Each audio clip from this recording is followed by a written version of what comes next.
Oh, okay. Hi, Aldo.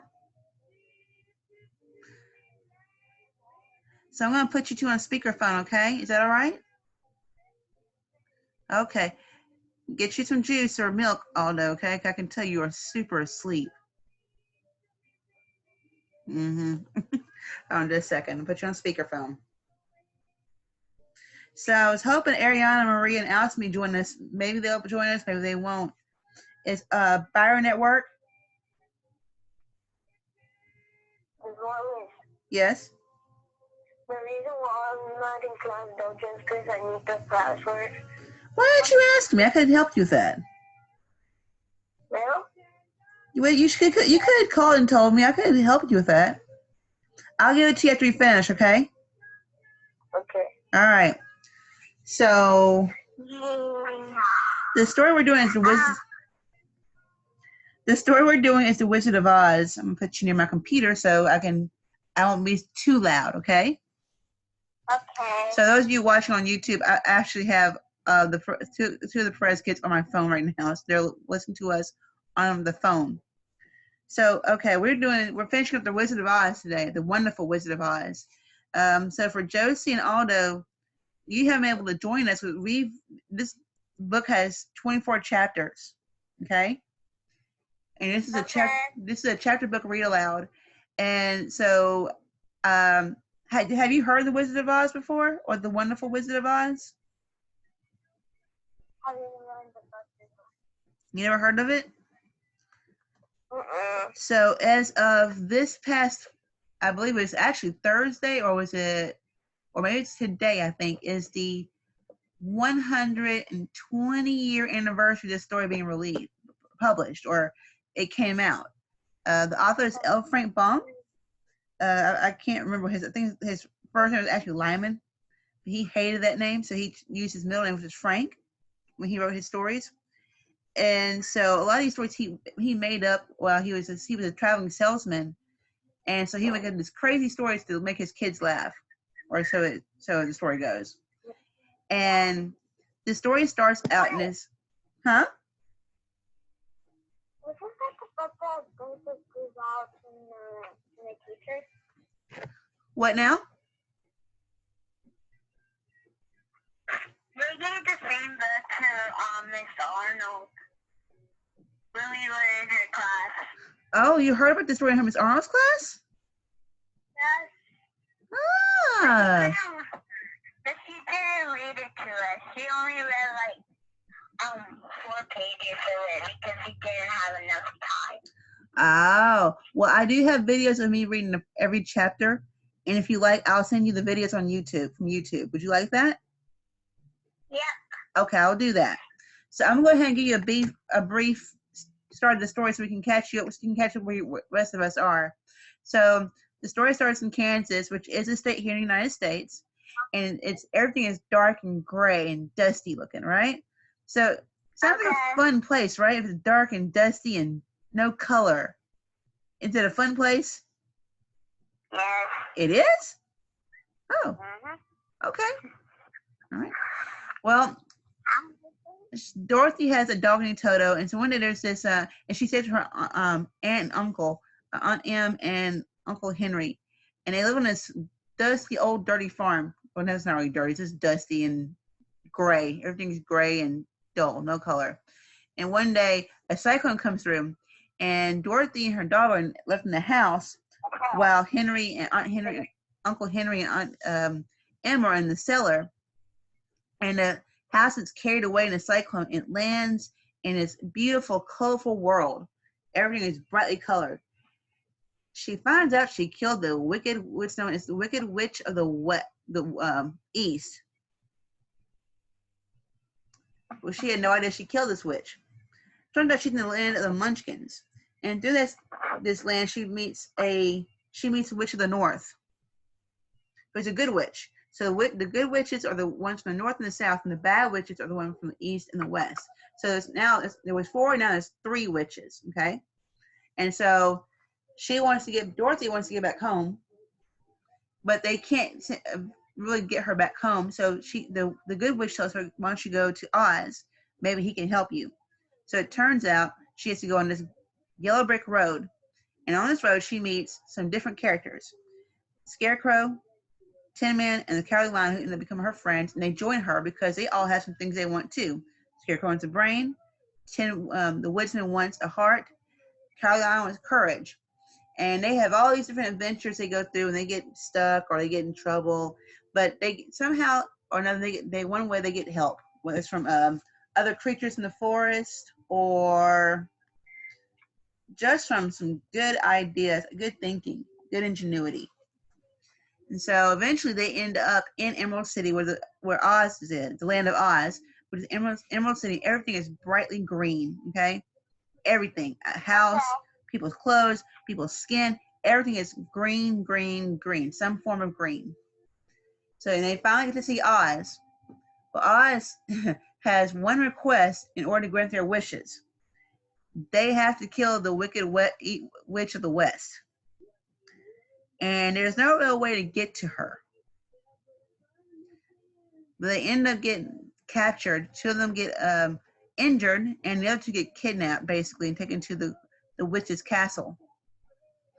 And the witch has this gold hat that summons these monkeys, these winged monkeys. And they take and then they take you wherever she asks them to take. They'll take them. She asks them. She destroyed the Tin Woodsman and the Scarecrow, but not. She didn't really hurt them, but enough where they couldn't help Dorothy. Well, eventually, the witch wants the shoes that Dorothy wears. Dorothy's wearing the silver shoes that belong to the Wicked Witch of the East. And so she tries to take them from her, and she succeeds in getting one of the shoes.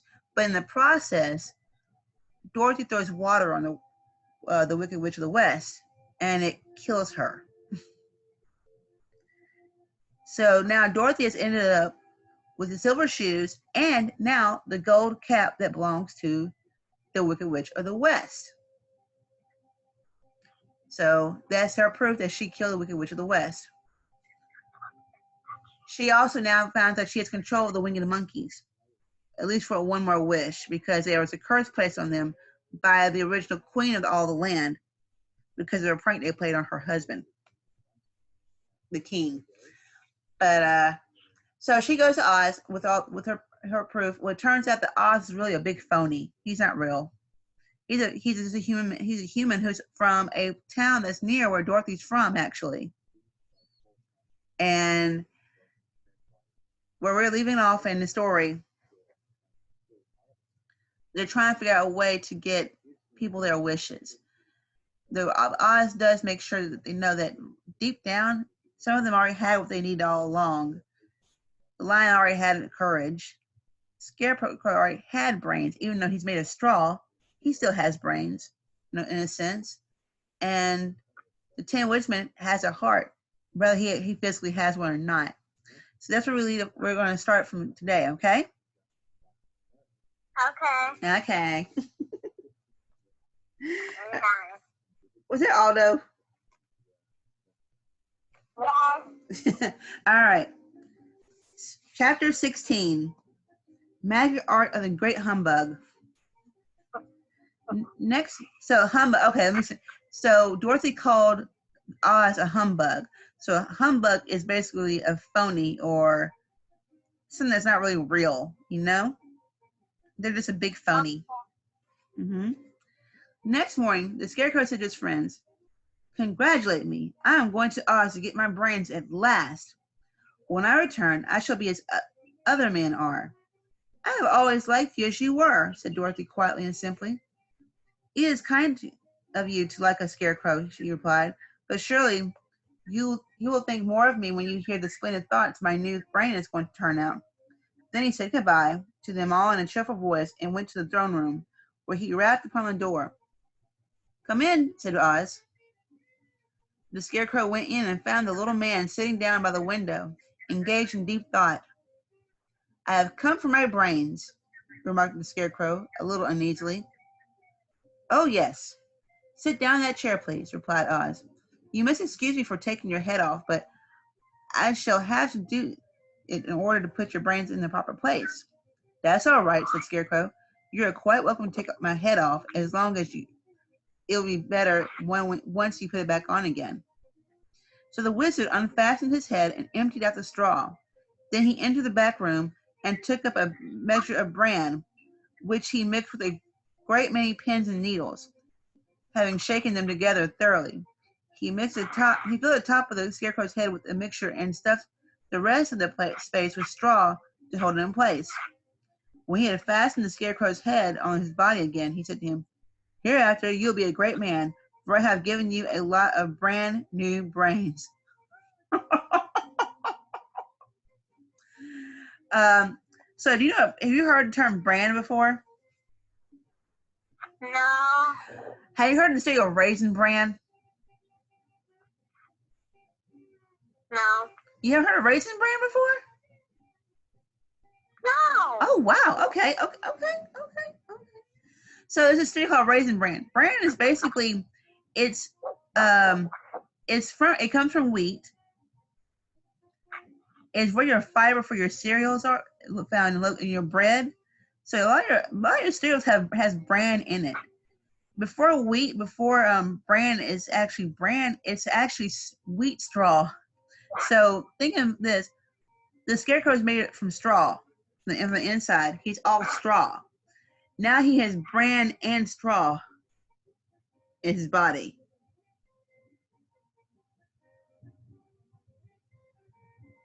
Does that make sense to you? Yeah.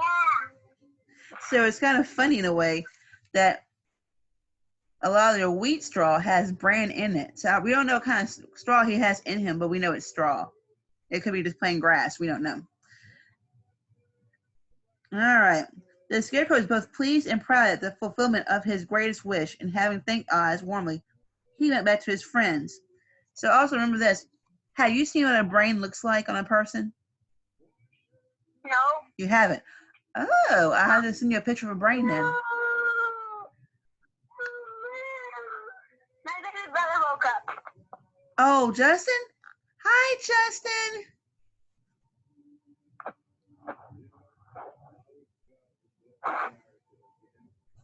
Probably picking up. Okay.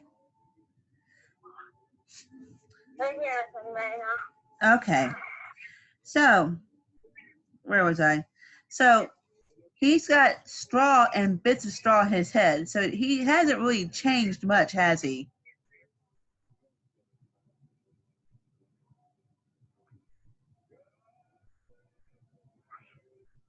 Hello? Oh, you're still looking at Justin. Sorry. Hello? Hello? Hello? Hello. Okay.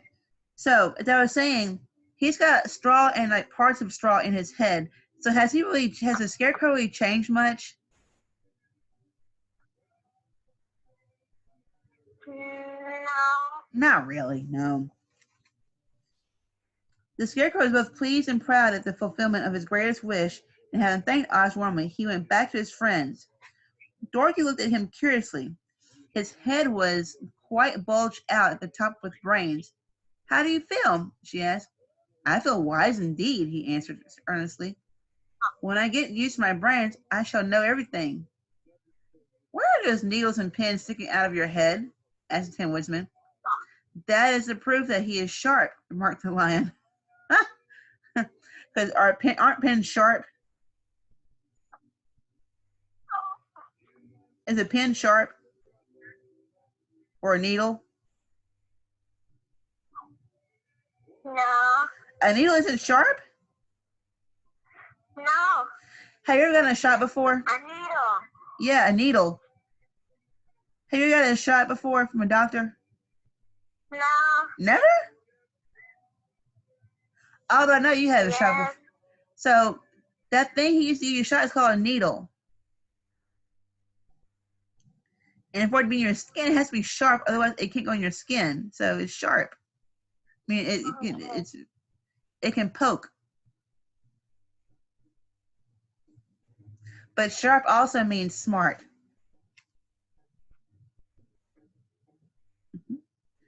Well, I must go to Oz and get my heart, said the woodsman.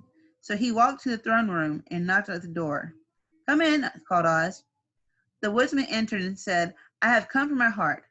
"Very well," answered the little man, "but I shall have to cut a hole in your breast so I can put your heart in the right place. I hope it won't hurt you." "Oh, no," answered the woodsman, "I shall not feel it at all."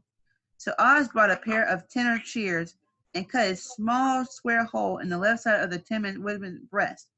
Then, going to a chest of drawers, he took out a pretty heart made entirely of silk and stuffed with sawdust. "Isn't that a beauty?" he asked. "Indeed it is," replied the woodsman, who was greatly pleased. "But is it a kind heart?" "Oh, very," answered Oz. He put the heart in the woodsman's breast and then replaced the square of tin, sawing it neatly together where it had been cut. "There," said he. "Now you have a heart that any man might be proud of. I'm sorry I had to put a patch on your breast, but it really couldn't be helped." "Never mind the patch," exclaimed the happy woodsman. "I am very grateful to you, and shall never be forgetful. And shall never forget your kindness." "Don't speak of it," replied Oz. Then the Tin Woodsman went back to his friends, who wished him every joy on account of his good fortune. The lion now walked to the throne room and knocked at the door. "Come in," said Oz. "I have come for my courage," announced the lion, entering the room. "Very well," answered the little man. "I will get it for you." So let's hear about this. So, well, they'll have to wait. I'm on my phone. So we are, where are we? So now we have the woodsman, right? And the woodsman, so the woodsman didn't have a heart, but he's made of tin. So is he a real human being? He's made of metal and tin. Is he real? No. No. So if they were to cut him open, it wouldn't really hurt him, would it? No. So he would have a heart. So in his mind, he needs a heart to actually be able to love people and to be nice to people. Does that make sense to you? Mm-hmm. Okay. Okay. So now the lion is asking for courage, right? All right. So he went to the cupboard. So he went to a cupboard and reaching up to a high shelf, took down a square green bottle, the contents of which he poured into a green gold dish, beautifully carved, placing this before the cowardly lion, who sniffed at it as if he did not like it. The wizard said, "Drink." "What is it?" asked the lion. "Well, are you guys okay over there?" Yes. "Oh, is Justin pulling your hair?" Yes.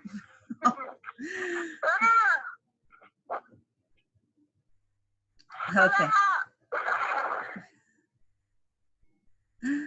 Okay, here you go. If it were inside of you, it would be courage. You know, of course, that courage is always inside one. That is really not that this really cannot be called courage until you have swallowed it. Therefore, I advise you to drink it as soon as possible. The lion hesitated no longer, but drank till the dish was empty. "How do you feel now?" asked Oz. "Full of courage," replied the lion, who went joyfully to his friends to tell them of his good fortune. Hello? Okay, we'll keep going. Oz left himself, smiled to think of his success in giving the Scarecrow and the Tin Woodsman and the lion exactly what they thought they wanted. "How can I possibly keep from being a humbug," he said, "when all these people make me do things that everybody knows can't be done?"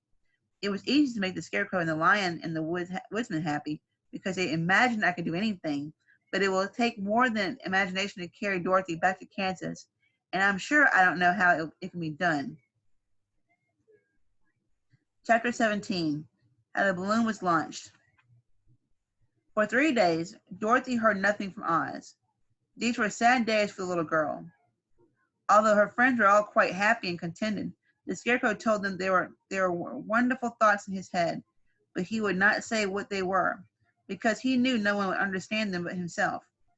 When the Tin Woodsman walked about, he felt his heart rattling around his breast, and he told Dorothy he had discovered it to be a kinder and more tender heart than the one he had owned when he was made of flesh.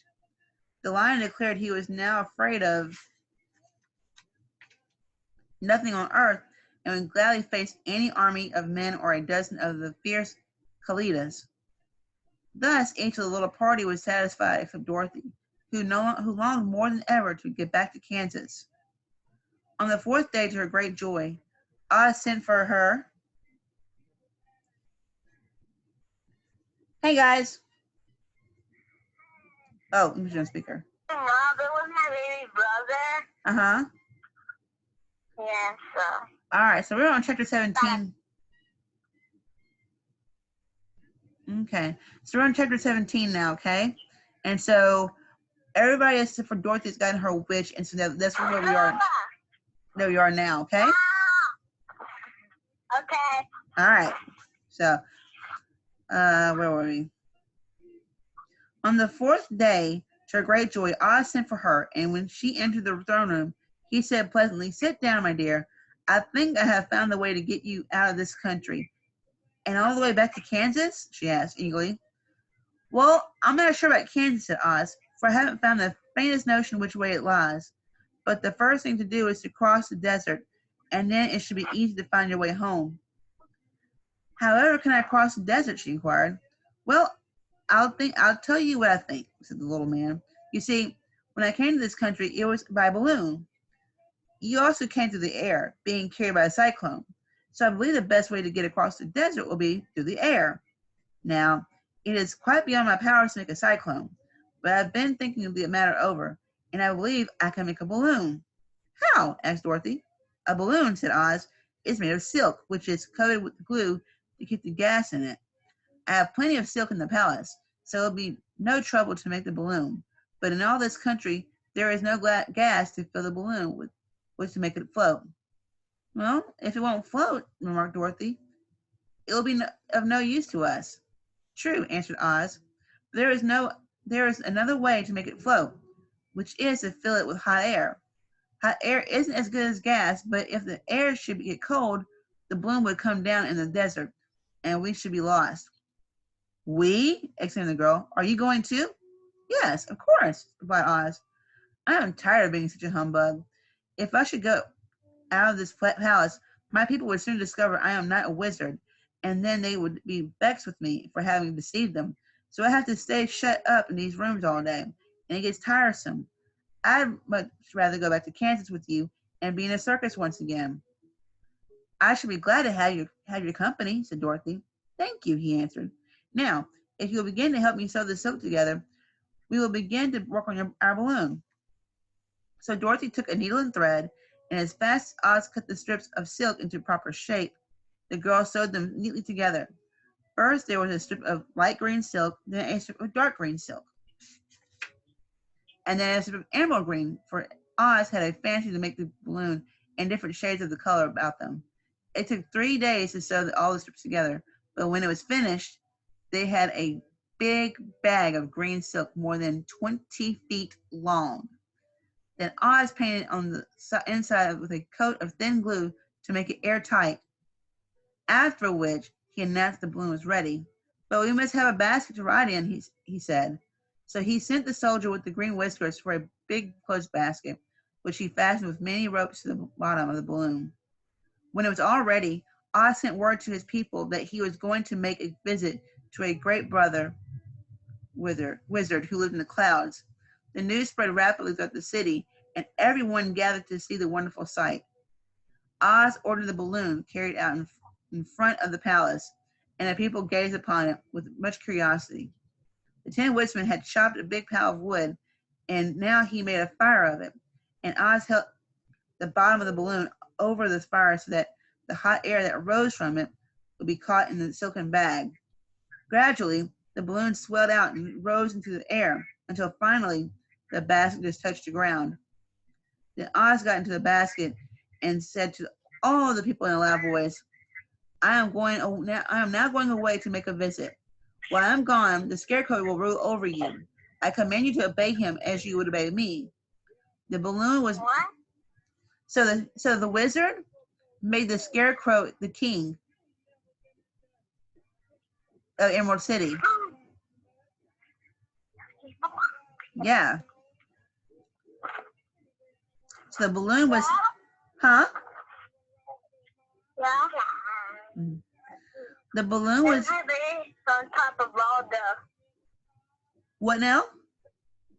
baby birds on top of all the.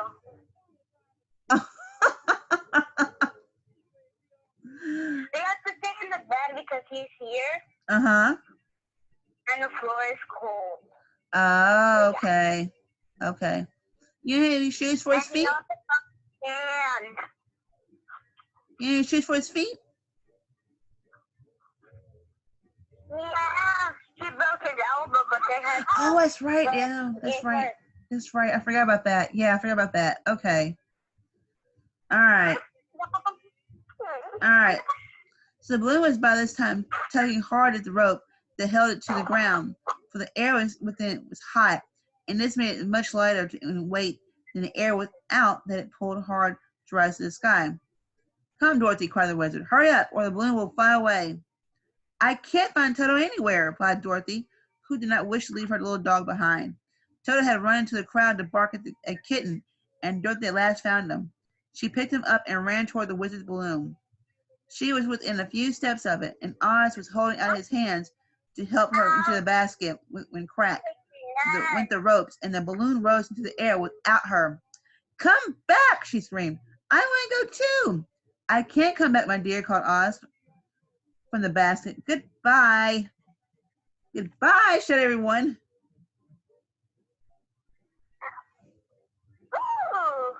Right. Goodbye, said everyone, and all eyes returned upward to where the wizard was riding in the basket, rising every moment farther and farther into the sky. And that was the last any of them ever saw of Oz, the wonderful wizard, though he may have reached Omaha safely and be there now, for all we know. But the people remembered him lovingly and said to one another, Oz was always our friend. When he was here, he built for us this beautiful Emerald City. And now that he is gone, he has left the wise scarecrow to rule over us. Still, for many days, they grieved over the loss of the wonderful Wizard of Oz and would not be comforted. Chapter 18, Away to the South. Dorothy wept bitterly at the passing of her hope to get home to Kansas again. But when she thought it all over, she was glad she had not gone up in the balloon, and she also felt sorry at losing Oz, and so did her companions. The Tin Woodsman came to her and said, Truly, I should be ungrateful if I failed to mourn for the man who gave me a lovely heart. I should like to cry a little because Oz is gone. If you will kindly wipe away my tears so I will not rust. With pleasure, she answered, and brought a towel at once. Then Tin Woodsman wept for several minutes, and she watched the tears carefully. Miss Wallace can't read. Let me get some water. When Miss Wallace starts tripping over her words, it means she needs some water.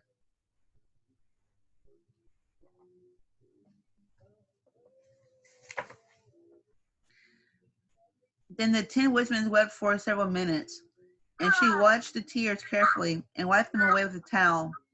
When he had finished, he thanked her kindly and oiled himself thoroughly with his jeweled oil can to guard against mishap. The Scarecrow is now the ruler of the Emerald City, and although he was not a wizard, the people were proud of him. For, they said, there is not another city in all the world that is ruled by a stuffed man. And so far as they knew, they were quite right. The morning after the balloon had gone up with Oz, the four travelers met in the throne room and talked matters over. The Scarecrow sat on the big green throne, and the others stood respectfully before him. We are not so unlucky, said the new ruler, for this palace and the Emerald City belong to us, and we can do just as we please. When I remember that a short time ago, I was up on a pole in a farmer's cornfield, and then now I am the ruler of this beautiful city. I am quite satisfied. I also, said the Tin Woodsman, am well pleased with my new heart, and really that was the only thing I wish for in all the world. For my part, I am content in knowing I am as brave as any beast that ever lived, if not braver, said the Lion with a modest smile. If Dorothy would only be content to live in the Emerald Cities, continued the Scarecrow, we all might be happy together. But I don't want to live here, cried Dorothy. I want to go to Kansas and live with Aunt Em and Uncle Henry. Well, then what can be done? Inquired the woodsman. The Scarecrow decided to think, and he thought so hard that the pins and needles began to stick out of his brains. Finally, he said, why not call the winged monkeys and ask them to carry over the desert? I never thought of that, said Dorothy joyfully. It's just a thing. I'll go at once for the golden cap. When she brought it into the throne room, she spoke the magic words, and soon the band of winged monkeys flew in the open window and stood beside her. This is the second time you called us, said the Monkey King, bowing before the little girl. What do you wish? I want you to fly with me to Kansas, said Dorothy. But the Monkey King shook his head. That cannot be done, he said. We belong to this country alone and cannot leave it.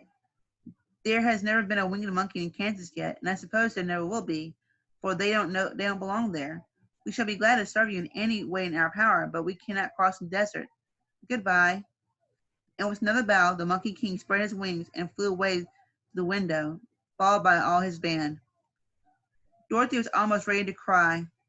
I have wasted the charm of the golden cap to no purpose, she said, for the winged monkeys cannot help me. It is certainly too bad, said the tender-hearted woodsman. The Scarecrow was thinking again, and his head bulged out so horribly that Dorothy feared it would burst. Let us call in the soldier with the green whiskers, he said, and ask his advice. So the soldier was summoned and entered the throne room timidly, for while Oz ruled, he never was allowed to come farther than the door. This little girl, said the Scarecrow to the soldier, wishes to cross the desert. How can she do so? I cannot tell, answered the soldier, for nobody has ever crossed the desert unless it is Oz himself.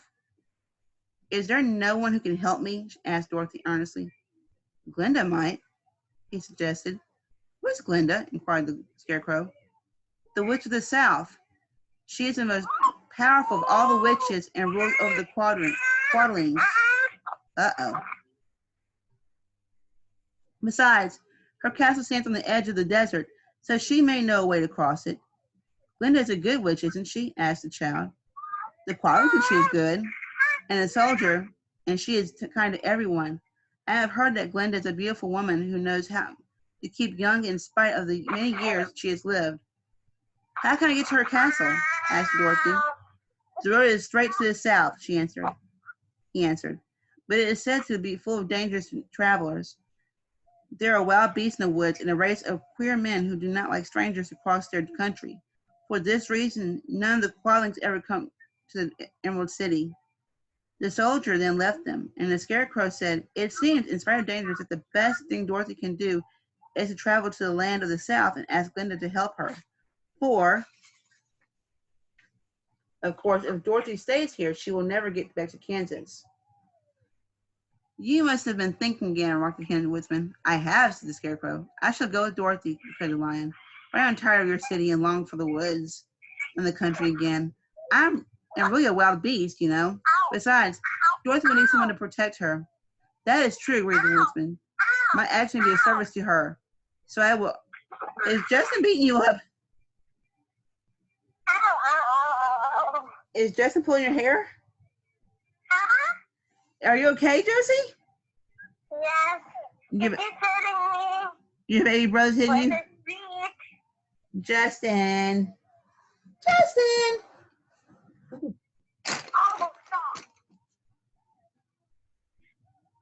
Okay. What was I? All right. My action may be of service to her, so I will go with her to the land of the South. When shall we start? Asked the Scarecrow. I'm gonna put you on mute for a second. Huh? I'm telling my baby brother. Oh, sorry. Okay. When shall we start? Asked the Scarecrow. Are you going? They asked in surprise. Certainly. If it wasn't for Dorothy, I should never have had brains. She lifted me from the pole in the cornfield and brought me to the Emerald City. So my good luck is all due to her, and I shall never leave her until she starts back to Kansas for good and all. Thank you, said Dorothy gratefully. You are all very kind to me, but I should like to start as soon as possible. We shall go tomorrow morning, returned the Scarecrow. So now let us all get ready, for it will be a long journey. Chapter 19, Attacked by the Fighting Trees. The next morning, Dorothy kissed the pretty green girl goodbye, and they all shook hands with the soldier with the green whiskers who had walked with them as far as the gate. When the guardian of the gate saw them again, he wondered greatly that they could leave the beautiful city to get into new trouble. But he at once unlocked their spectacles, which he put back into the green box, and gave them many good wishes to carry with them.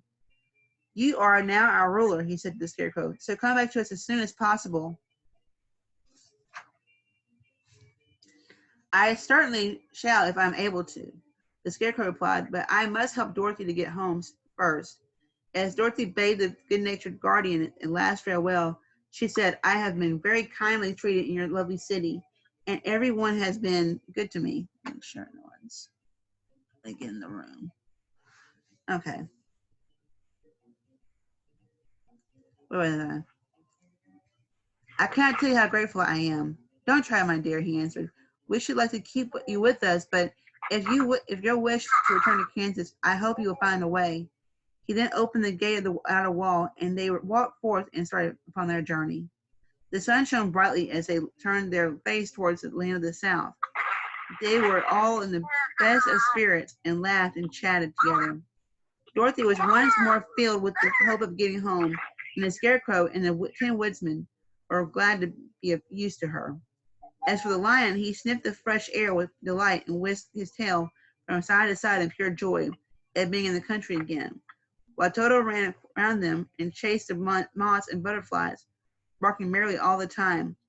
City life does not agree with me at all, remarked the lion as they walked along at a brisk pace. I have lost much flesh since I lived there, and now I'm anxious for a chance to show the other beasts how courageous I've grown. They now turned and took a last look at the Emerald City. All they could see was a mass of towers and steeples behind the green walls, and high above everything, the spires and domes of the Palace of Oz.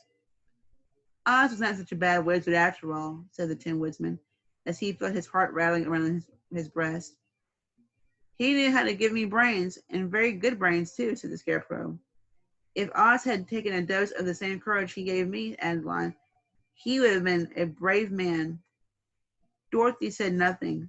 Oz had not kept the promise he made her, but he had done his best, so she forgave him. And as he said, he was a good man, even if he was a bad wizard. The first day's journey was through the green fields and bright flowers that stretched about the Emerald City on every side. They slept that night on the grass with nothing but the stars over them, and they rested very well indeed. In the morning, they traveled on until they came to a thick wood. There was no way of going around it, for it seemed to extend to the right and left as far as they could see. Besides, they did not dare change the direction of their journey for fear of getting lost. They looked for the palace where it would be easiest to get into the forest. The Scarecrow, who was in the lead, finally discovered a big tree with such wide-spreading branches that there was room for the party to pass underneath. So he walked forward to the tree, but just as he came under the first branches, they bent down and twined around him, and the next minute he was raised from the ground and flung headlong among his fellow travelers. This did not hurt the Scarecrow, but it surprised him, and he looked rather dizzy when Dorothy picked him up. Here is another space between the trees, called the Lion. Let me try it first, said the Scarecrow, for it doesn't hurt me to get thrown about. He walked up to another tree as he spoke, but its branches immediately seized him and tossed him back again. This is strange, exclaimed Dorothy. What shall we do? The trees seem to have made up their mind to fight us and stop the journey, remarked the Lion. I believe I'll try it myself, said the Woodsman, and shouldering his axe, he marched up to the first tree that had handled the Scarecrow so roughly, when a big branch bent down to seize him. The Woodsman chopped it so fiercely that he cut it into two. At once, the tree began shaking all its branches as if in pain. and the Tin Woodsman passed safely under it. Come on, he shouted to the others. Be quick. They all ran forward and passed under the tree without injury, except Toto, who was caught by a small branch and shaken until he howled. But the woodsman promptly chopped off the branch and set the little dog free. The other trees of the forest did nothing to keep them back, so they made up their minds that only the first row of trees could bend down their branches, and that probably these were the policemen of the forest, and given this wonderful power in order to keep strangers out of it. The four travelers walked with ease through the trees until coming to the farther edge of the woods. Then, to their surprise, they discovered before them a high wall which seemed to be made of the white china. It was smooth like the surface of a dish and higher than their heads. What shall we do now? Asked Dorothy. I'll make a ladder, said the Tin Woodsman, for we certainly must climb over the wall. Chapter 20, The Dainty China Country. Do you want me to stop or you want me to keep going? Aldo? You want me to stop or keep going? Do you want me to stop or keep going?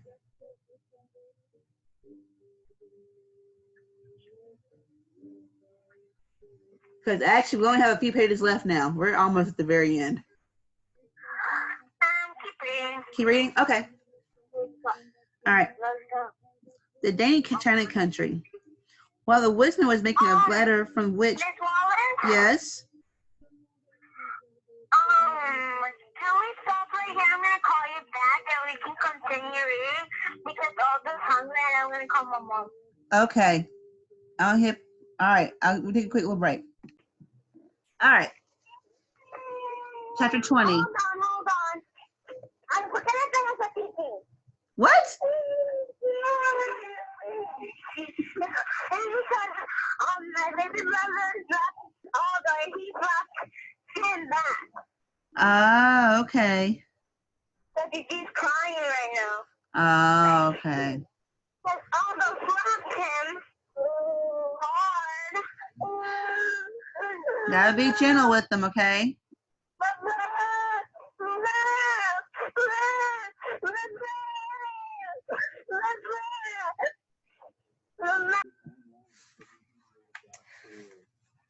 The Dainty China Country.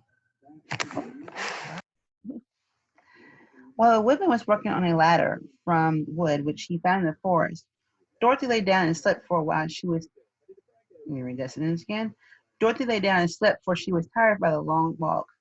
The lion also curled himself up to sleep, and Toto lay beside him. The Scarecrow watched the woodsman while he worked and said to him, I cannot think why this wall is here, or what it's made of. Rest your brains, and do not worry about the wall, replied the woodsman. When we have climbed over it, we shall know what is on the other side. After a time, the ladder was finished. It looked clumsy, but the Tin Woodsman was sure it was strong and would answer their purpose. The Scarecrow wakened Dorothy and the Lion and Toto and told them that the ladder was ready. The Scarecrow climbed up the ladder first, but he was so awkward that Dorothy had to follow close behind him and keep him from falling. When he got his head over the top of the wall, the Scarecrow said, Oh my! Go on, exclaimed Dorothy. So the Scarecrow climbed farther up and sat down on the top of the wall, and Dorothy put her head over and cried, Oh my! Just as the Scarecrow had done. Then Toto came up and immediately began to bark, but Dorothy made him be still. The Lion climbed the ladder next, and the Tin Woodsman came last, and both of them cried, Oh my! I wonder what that is. When they were all sitting in a row on the top of the wall, they looked down and saw a strange sight. Before them was a great stretch of country having a floor as smooth and shining and white as the bottom of a big platter. Scattered around were many houses made entirely of china and painted in the brightest colors. These houses were quite small, the biggest of them reaching only as high as Dorothy's waist. There were also pretty little barns with china fences around them, and many cows and sheep and horses and pigs and chickens, all made of china. were standing about in groups. But the strangest of all were the people who lived in this queer little country.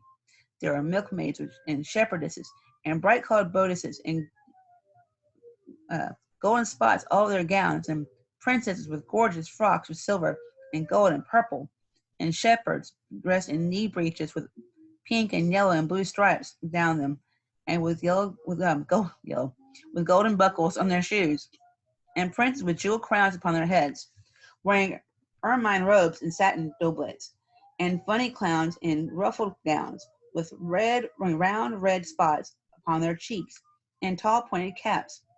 And strangest of all, these people were all made of china, even to their clothes, and were so small that the tallest of them was no higher than Dorothy's knee.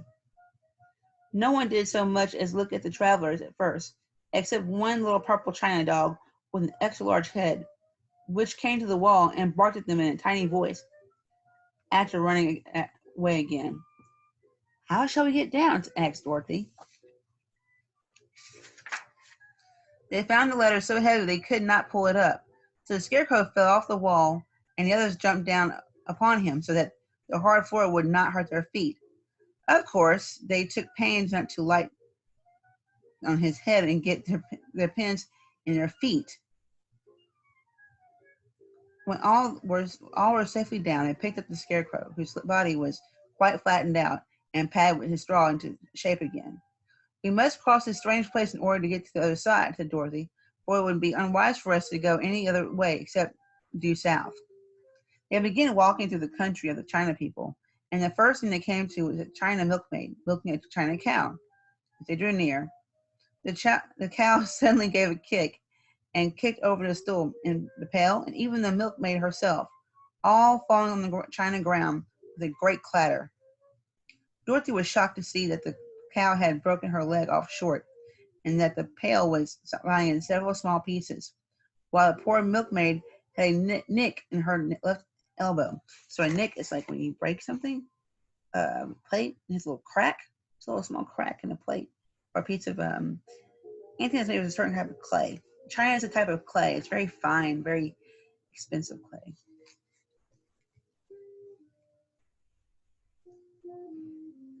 "There!" cried the milkmaid angrily. "See what you've done? My cow has broken her leg, and I must take her to the mender shop and have it glued on again."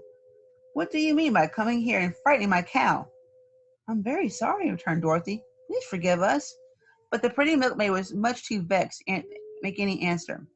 She picked up this leg sulkily and led her cow away, the poor animal limping on 3 legs.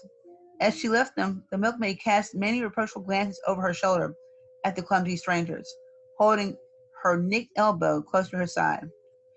Dorothy was quite grieved at the mishap. "You must be careful here. You must be very careful here," said the kind hearted woman, "or we may hurt these pretty little people, so they will never get over it." A little farther on, Dorothy met a most beautifully dressed young princess, who stopped short as she saw the strangers and started to run away. Dorothy wanted to see more of the princess, so she ran after her, but the China girl cried out, "Don't chase me! Don't chase me!" She had such a frightened little voice that Dorothy stopped and said, "Why not?" "Because," answered the princess, also stopping at a safe distance, "if I run, I may fall down and break myself." "But could you not be mended?" asked the girl. "Oh, yes, but one is never so pretty after being mended, you know," replied the princess. "I suppose not," said Dorothy. "Now, there's Mr. Joker, one of our clowns," continued the China lady, "who is always trying to stand upon his head. He has broken himself so often that he is mended in 100 places, and doesn't look at all pretty. Here he comes now, so you can see for yourself." Indeed, a jolly little clown now came walking toward them, and Dorothy could see that in spite of his pretty clothes of red and yellow and green, he was completely covered with cracks running every which way, showing plainly that he had been mended in a great many places. The clown put on his hands in his pockets, and after puffing out his cheeks and nodding his head at them saucily, he said, "My fair lady, why do you stare at poor old Mr. Joker? You're quite as stiff and prim as ever. You've eaten up a poker." "Be quiet, sir," said the princess. "Can't you see these are strangers and should be treated with respect?" "Well, that's respect, I expect. declared the clown, and immediately stood on his head. Don't mind Mr. Joker, said the princess to Dorothy. He is considerably cracked in the head, and that makes him foolish. Oh, I don't mind him a bit, said Dorothy. But you are so beautiful, she continued, that I am sure I could love you dearly. Won't you let me carry you back to Kansas and stand you on Aunt Emma's mantel shelf? I could carry you in my basket. That would make me very unhappy, answered the China princess. You see, here in our country, we live contentedly and can talk and move around as we please. So, a long time ago, we used to be able to get little dolls made of china, what these people are made of, little china dolls, and you put them on a special shelf behind glass, and they're like a little treasure, your special doll. And that's what Dorothy's referring to here. Of course, the little girl didn't like the sound of being a little object on the shelf. Would you want to be an object on somebody's shelf? I, for one, wouldn't. What about you people back there behind me, our wooden friends? Would you want to be an object on somebody's shelf? Oh, of course you are. But if you could talk, I'm sure you would not appreciate me having you on my shelf. But I do use you for a purpose. This is an art doll, guys. This is used for drawing purposes. But this is wood, not china. Okay, where was I? But whenever any of us are taken away, our joints at once stiffen, and we can only stand straight and look pretty. Of course, that is all that is expected of us when we are on mantel shelves and cabinets and drawing tables, but our lives are much more pleasanter here in our own country. I would not make you unhappy for all the world, exclaimed Dorothy, so I'll just say goodbye. Goodbye, replied the princess. They walked carefully through the China country. The little animals and all the people scampered out of their way, fearing the strangers would break them, and then after an hour or so, the travelers reached the other side of the country and came to another wall. It was so high as the first, however, and by standing up on the lion's back, they all managed to scramble onto the top. Then the lion gathered his legs under him and jumped onto the wall. But just as he jumped, he upset a china church with his tail and smashed it all to pieces. That was too bad, said Dorothy. But really, I think we're lucky in not doing these little people more harm than breaking a cow's leg in a church. They are also brittle. They are indeed, said the Scarecrow, and I'm thankful I'm made of straw and cannot be easily damaged. There are worse things in the world than being a scarecrow. Yeah, I guess I wouldn't want to be a China either. Thanks. Chapter 21. We have 3 more chapters left, guys. The King of Beasts. After climbing down from the China wall, the travelers found themselves in a disagreeable country full of bogs and marshes and covered with tall, rank grass. It was difficult to walk without falling into muddy holes, for the grass was so thick that it hid them from sight. However, by carefully picking their way, they got safely along until they reached solid ground. But here, the country seemed wilder than ever, and after a long and tiresome walk through the wonderbush, they entered another forest, where the trees were bigger and older than any that they had ever seen. This forest is perfectly delightful, declared the lion, looking around him with joy. Never have I seen a more beautiful place. It seems gloomy, said the Scarecrow. Not a bit, answered the lion.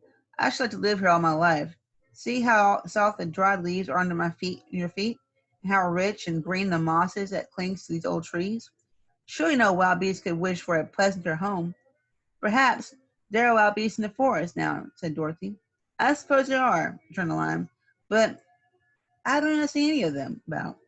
They walked through the forest until it became too dark to go any further. Dorothy and Toto and the lion lay down to sleep, while the woodsman and the Scarecrow kept watch over them. When morning came, they started again. Before they had gone far, they had heard a low rumble, as of the growling of many wild animals.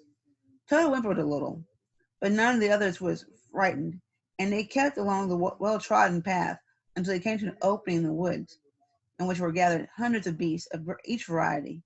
There were tigers, and elephants, and bears, and wolves, and foxes, and all the others in natural history. And for a moment, Dorothy was afraid. But the lion explained that the animals were holding a meeting, and he judged by their snarling and growling that they were in great trouble. As he spoke, several of the beasts caught sight of him, and at once the great assemblage hushed as if by magic. The biggest of the tigers came up to the lion and bowed, saying, "Welcome, O king of beasts. You have come in good time to fight our enemy and bring peace to all the animals of the forest." "What is your trouble?" asked the lion quietly. "We are all threatened," answered the tiger, "by a fierce enemy which has lately come into this forest. It is a most tremendous monster, like a great spider, with a body as big as an elephant and legs as long as a tree trunk. It has 8 of these long legs, and as the monster crawls through the forest, it seizes an animal with one of its legs and drags it to its mouth, where it eats it as a spider does a fly. Not one of us is safe while this fierce creature is alive, and we had called a meeting to decide how to take care of ourselves when you came along." The lion thought for a moment. "Are there any other lions in the forest?" he asked. "No, there were some, but the monster has eaten them all, and besides, they were none of them nearly so large and brave as you. If I put an end to your enemy, will you bow down to me and obey me as king of the forest?" inquired the lion. "We will do that gladly," returned the tiger. And now all the other beasts roared with a mighty roar. "We will." "Where? Where is this great spider of yours now?" asked the lion. "Yonder, among the oak trees," said the tiger, pointing with his forefoot. "Take good care of these friends of mine," said the lion, "and I will go at once to fight the monster." He bade his comrades goodbye and marched proudly away to do battle with the enemy. The great spider was lying asleep when the lion found it, and it looked so ugly that its foe turned up its nose in disgust. Its legs were quite as long as the tiger had said, and its body was covered with coarse black hair.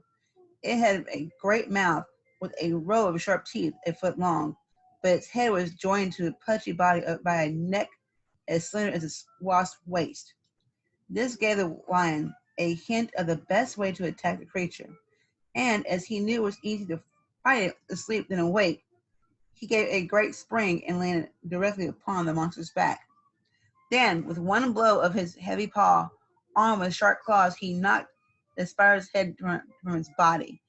Jumping down, he watched it until the long legs stopped wiggling. Then he knew it was quite dead.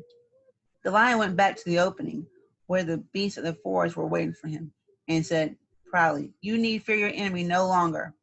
Then the beasts bowed down to the lion as their king, and he promised to come back and rule them as soon as Dorothy was safely on her way to Kansas. The country of the quadlings. One more chapter left, guys. The 4 travelers passed through the rest of the forest in safety, and when they came out from its gloom, they saw before them a steep hill covered from top to bottom with great pieces of rock. "That would be a hard climb," said the Scarecrow, "but we must get over the hill." So he led the way up, and the others followed. They had nearly reached the first rock when they heard a rough voice cry out, "Keep back! Who are you?" asked the Scarecrow. Then a head showed itself over the rock, and the same voice said, "This hill belongs to us, and we don't allow anyone to cross it." "But we must cross it," said the Scarecrow. "We're going to the country of the Quadlings." "But you shall not," replied the voice, and there stepped from the rock the strangest man the travelers had ever seen. He was quite short and stout.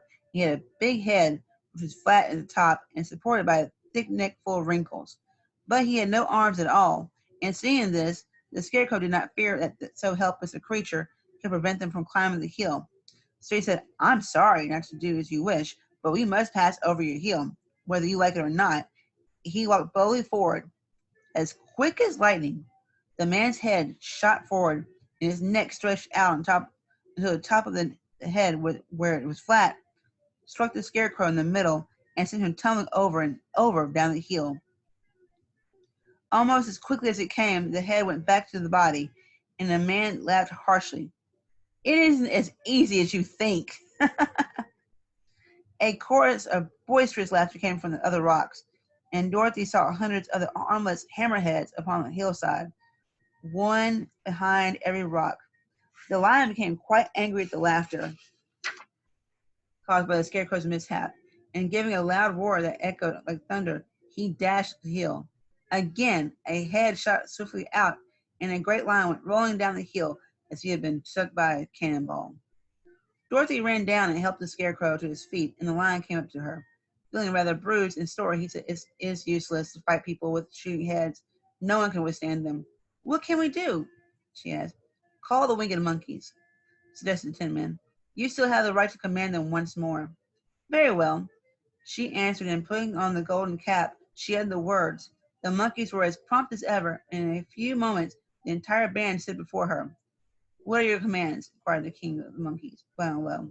Carry us over the hill to the country of the Quadlings, answered the girl.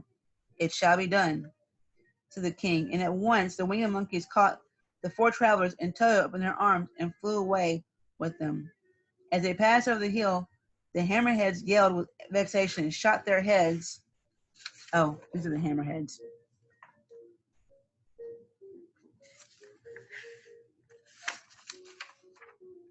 High in the air, they could not reach the winged monkeys, which carried Dorothy and her comrades safely over the hill and set them down in the beautiful country of the Quadlings on the other side.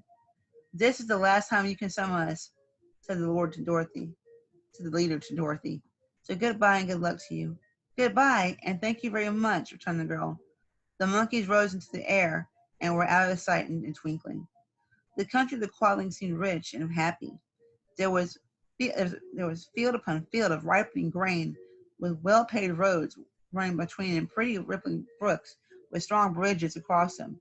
The fences and bridges and houses were all painted bright red, just as they had been painted yellow in the country of the Winkies and blue in the country of the Munchkins.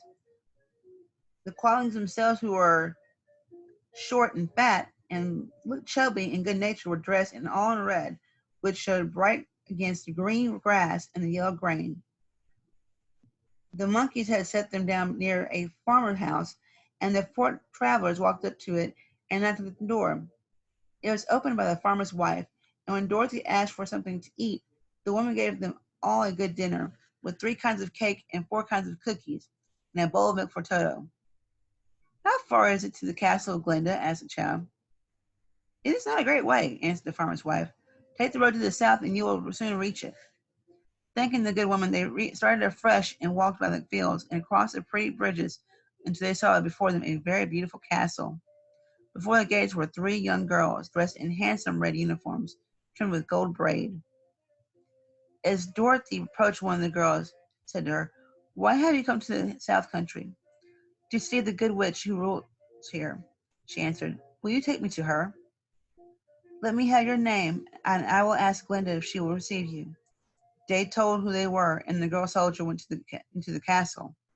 After a few moments, she came back to say that Dorothy and the others were to be admitted at once. I wonder why. Chapter 23, Glinda the Good Witch. I lied. There's one more chapter after this one. Sorry. Before they went to see Glinda, however, they were taken to a room at the castle where Dorothy washed her face and combed her hair. The lion shook the dust out of his mane. The scarecrow patted himself into his best shape, and the woodsman polished his tin and oiled his joints. When they were all quite presentable, they followed the soldier girl into a big room where the witch Glinda sat upon a throne of rubies. And remember, this scarecrow rules Emerald City, which is green. So Glinda the Good Witch is all red.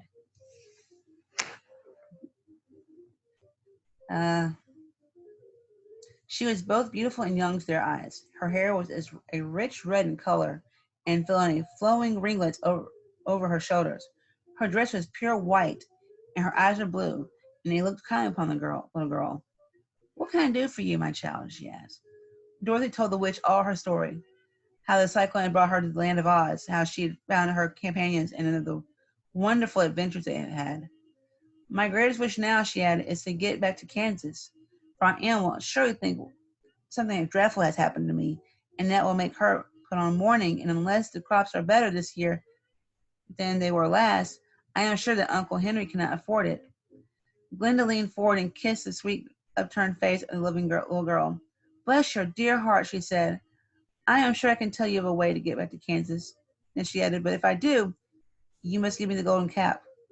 "Willingly," exclaimed Dorothy. "Indeed, it is of no use to me now, and when you have it, you can command the winged monkeys 3 times." "And I think I shall need their service just those 3 times," answered Glinda, smiling. Dorothy then gave her the golden cap, and the witch and the scarecrow Sorry, I'm going to read that part again. Dorothy gave her the golden cap, and the witch said to the Scarecrow, "What will you do when Dorothy has left us?" "I will return to the Emerald City," he replied. Do you see what's going to happen here yet? So remember, the monkeys can be used for 3 times in that golden cap. Scarecrow's got to get back to Emerald City.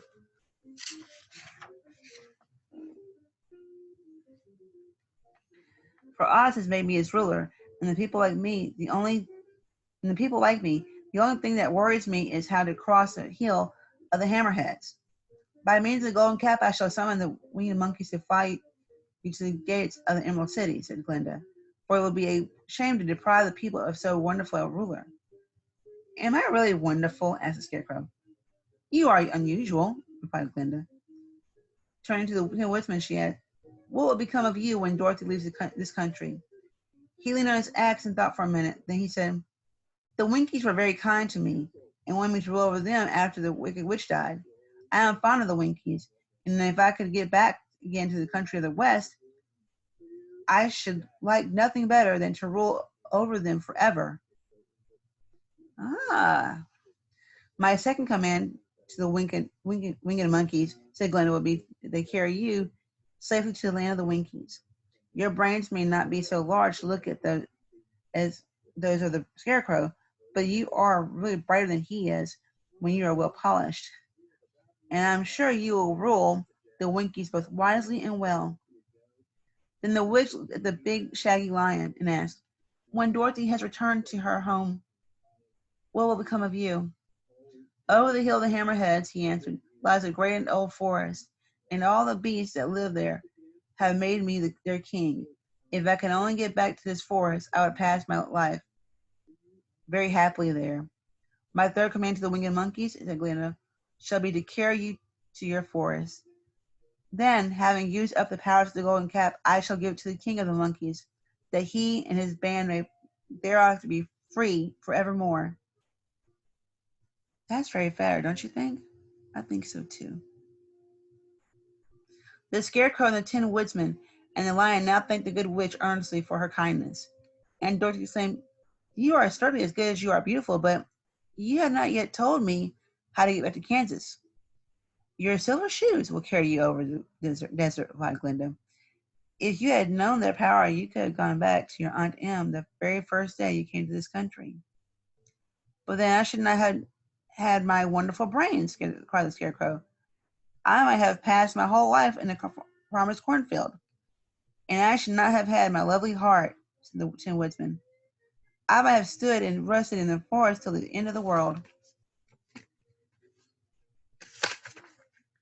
and I should have lived a coward forever, declared the Lion, and no beast in all the forest would have had a good word to say to me. This is all true, said Dorothy, and I'm glad I was of use to these good friends. But now that each of them has what he most desired, and each is happy in having a kingdom to rule, besides, I think I should like to go back to Kansas.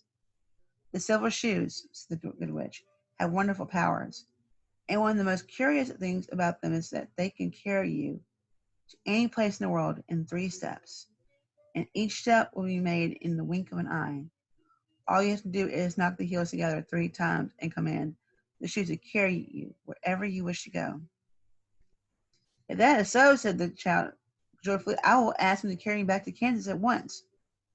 She threw her arms around the lion's neck and kissed him, patting his big head tenderly. Then she kissed the Tin Woodsman, who was weeping in a most dangerous to his joints. But she hugged the soft, stuffed body of the Scarecrow in her arms instead of kissing his painted face. And she found herself crying at the sorrowful parting for her loving comrades. Glinda, the good, stepped down from her ruby throne to give the little girl a goodbye kiss. And Dorothy thanked her for all her kindness she had shown to her friends and herself. Dorothy now took Toto up solemnly in her arms, and having said one last goodbye, she clapped the heels of her shoes together 3 times, saying, take me home to Aunt Em. Instantly, she was whirling through the air so swiftly that all she could see or feel was the wind whistling past her ears. The silver shoes took but 3 steps, and then she stopped so suddenly that she rolled over upon the grass several times before she knew where she was. At length, however, she sat up and looked about her. Good gracious, she cried, for she was sitting on the broad Kansas prairie, and just before her was the new farmhouse Uncle Henry built after the cyclone carried away his old one. Uncle Henry was milking the cows in the barnyard, and Toto had jumped out of her arms and was running toward the barn, barking joyously. Dorothy stood up and found she was in her stocking feet, for the silver shoes had fallen off in her flight through the air, and they were lost forever in the desert. Chapter 4, Home Again. Aunt Em had just come out of the house to water the cabbages when she looked up and saw Dorothy running toward her. My darling child, she cried, folding the little girl in her arms and covering her face with kisses. Where in the world did you come from? From the land of Oz, said Dorothy gravely. And here is Toto, too. And oh, Auntie Em, I'm so glad to be home again. The end. Well, my friends, that's it. That's the end of our story, The Wonderful Wizard of Oz. Now, supposedly there's more stories connected to this book. I'm not sure how to find those. You can probably look up on your own. But this is the original volumes that he wrote over about 120 years ago. So, if you're able to watch the movie with the musical that came out in the 1930s, you'll find it's very different from the book, but it's still fun to watch with your family. I hope you enjoyed the series and have a great summer. Hope we'll be back in the school building in August. We'll see what happens, but we miss you and we love you. And thank you for joining me. Bye. Gracias y nos vemos. Juntame.